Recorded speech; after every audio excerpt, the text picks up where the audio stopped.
which makes my mortgage guy want to introduce me to more people that he introduces to his sphere for more referrals.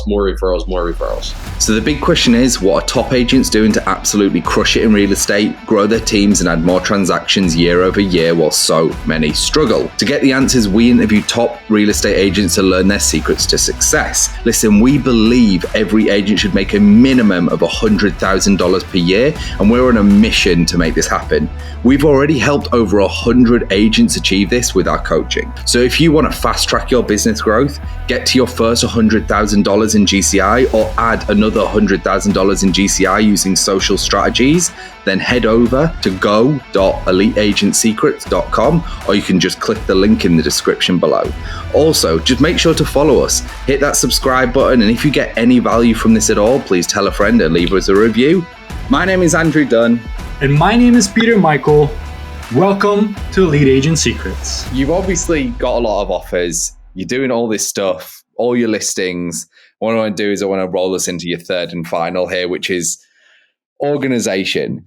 Now, this probably is side by side in topics for me with mindset, which just doesn't get nearly enough credit for making you a successful realtor, right? It's like, how do you become successful? You've got to have a good mindset around things. And then the other one is you got to organize your shit.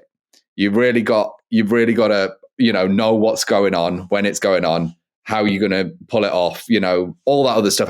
Like closing 95 deals in a year is no joke. You're averaging 8 a month, right? As a solo agent. As a solo agent. As a solo agent. You've got to fucking organize yourself so you know what you're doing every minute of the day. So talk us through how you organize your time, whether it's schedules, tools, systems, if you do have any admin or anything. How do you organize your life, your business, because you're a dad as well? Family. Yeah, because a lot of people are. A lot of real estate agents are family people. Yeah. So the top agent in my office, he structures his day where he knows 7 to 9 he's doing this, 9 to 10 he's doing this. That mindset never really worked for me. I feel like if I'm needed, I'm going to jump on your call. I'm going to jump on a showing. I'm going to jump on this or that or the other thing to a limit, to an extent. So my days they fill in throughout the week with showing requests and listing appointments and networking meetings and, business to business, things like that.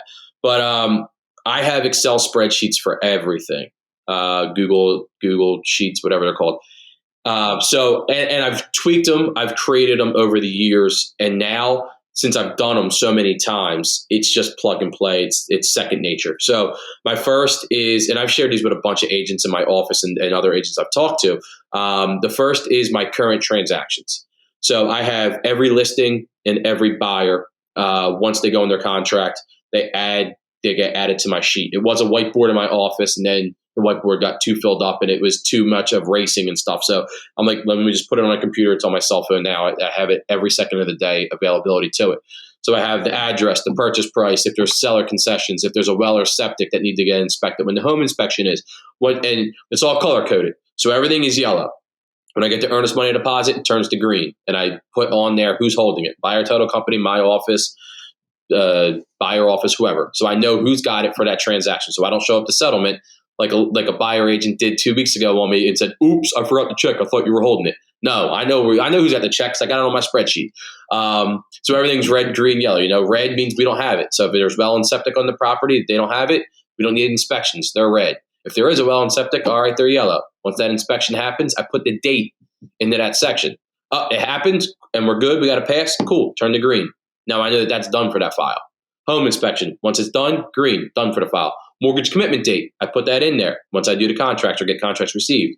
When the appraisal happens, I put that date in there. So every file, I know exactly where it is throughout the transaction based on my color-coded system and the dates that I put into those blocks. And then at the end of the deal, ALTA, or settlement closure disclosure, whatever you guys call it in your marketplace. I know when I'm getting my CD so I can review all the final numbers with my people. And it's all in there. So one line has every single piece of a transaction. And it's been tweaked over the years. I forgot to put mortgage commitment date. All right, I add a column. Boom, done. Every deal, So that way I can always tell you over the summer, when business was booming, I had almost 20 properties under contract at one time. And I had to know exactly where everything is. Well, if everything's color coded, if everything has all the dates, as I'm getting a new contract, I'm putting it in. As I'm getting a home inspection, I'm changing it over. I can tell you exactly where every single deal was at that time. And then as it closes out, delete the line, they all move up. Simple, effective, free. Free. Free is for me. Yeah, well, we obviously we're big lovers of CRMs and things, but a lot of people just don't have anything. Yeah. Like a lot, just literally don't have nothing. And we're like, Google Sheets, which we know a bunch, Google Sheets, Excel. I mean, if you're not going to invest 30, 50, $100 a month in a CRM, like Google Sheets is free. I got to be honest, I use Google Sheets for a lot of stuff. Yeah. Still, like I've got CRMs and stuff that I use for all contacts and everything still staying there. But for actually tracking progressive stuff, I don't know why, but I think it's just, you like you said, it's like, I'll just add a column in. It's like, I don't have to do this weird stuff. It's like, I think it's a generational thing as well. Like I grew up with all the spreadsheets and shit, and I'm like, this just works. I know how to do it. I think we'll get phased out in the next decade or so. Yeah, for sure. Yeah, and same with like my close business. So I know how many deals I've closed every year because I have another spreadsheet, the date that the property closed, the MLS number. I'll put the street name for the address. I don't need the whole thing, so I'll be able to remember enough. What the sale price was, who the buyer was, and then I also put in there the columns of source. So I know, were they just someone that hit me up from Facebook? Were they referred to me from Peter? If Peter referred it to me and Peter's my estate attorney, and I got my estate attorney that was introed to me from my title company, Andrew, well, now I know that Andrew's getting that deal because I got Peter from Andrew. So then it's a way to, and then I give Andrew a call. Hey, yo, Andrew, title policy's coming over because your boy Peter just referred me another client. And then you stay on top of your database of referral partners. And then 10 years from now, that client that sold now wants to buy something. Well, guess who's getting that title policy? Now I know that I can go through Andrew again for that title policy. Yo, remember that guy that we sold that house for 5 years ago? Guess what? He hit me up. He's moving back to the area, wants to buy something. So then I can track and I can let people know that I'm tracking everything and I'm giving them the business back to them as they've given it to me over the years. So I know exactly who, what, where, when for every single transaction. And then I can reciprocate that business that makes my title guy want to introduce me to more people that he brings into his sphere, which makes my mortgage guy want to introduce me to more people that he introduces to his sphere for more referrals, more referrals, more referrals.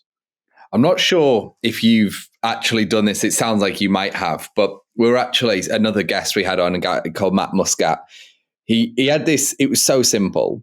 And he was like, everyone thinks referrals, and especially that is the big proponent of your business sphere and referrals, right?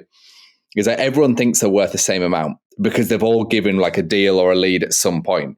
And he's like, one thing a lot of realtors don't do, and it sounds like you are, but he's like, just go through, like you said, and see, oh, Andrew's actually sent me 7 over the last X amount, but like Jason sent me 1 10 years ago, but they're on the same list. And yet, so I should be putting more of my time into Andrew because he actually yields me way more, even though they've all given me referrals.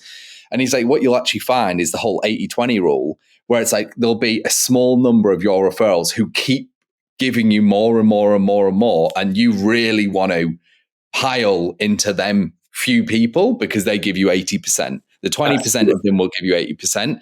And it was just like, because we hadn't really thought about it like that. We just look at, hey, we've been given referrals and this is great. But when he was like, but I guarantee if you look, you will find there's a handful of them that have actually given you the vast majority of those. And there'll be the other ones have given you 1 at some point. But they're still in the same list. I have the time I have because I don't spend time on something that's not going to be a money-making activity or a money-making conversation. I'm not going to call a title company that doesn't refer me business. I'm not going to call a mortgage lender that's not helping my clients out, referring me business or providing a good service. So I'm not doing busy work and chasing stuff that's not going to, have a return on it.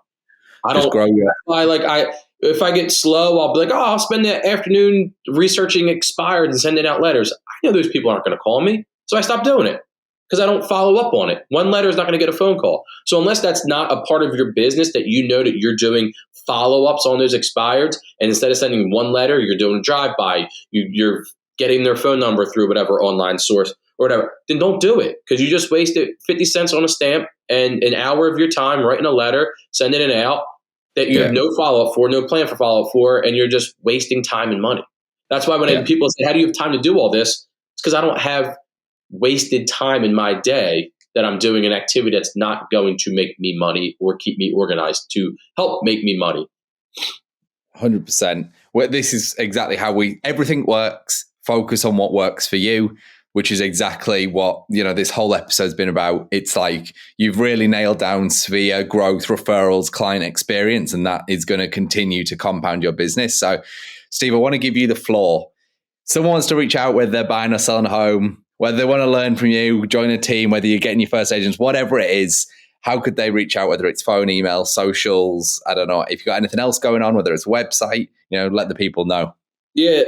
So for websites, I just have the generic Remax and we use Home Snap, which is through our MLS. I was never a big person on the websites just because of how my business has come to me. I feel like, people will be able to find you if they want to find you. Zillow, as much as agents hate it, just make sure that your profile is up to date on that, Zillow, Realtor.com, things like that, because that's where a lot of consumers go to buy. So if you can get reviews, always make sure you got a ton. I got 100 reviews or something on Zillow now. People act like they steal our business and they're bad for our business, but they're here and they ain't going nowhere. So utilize it.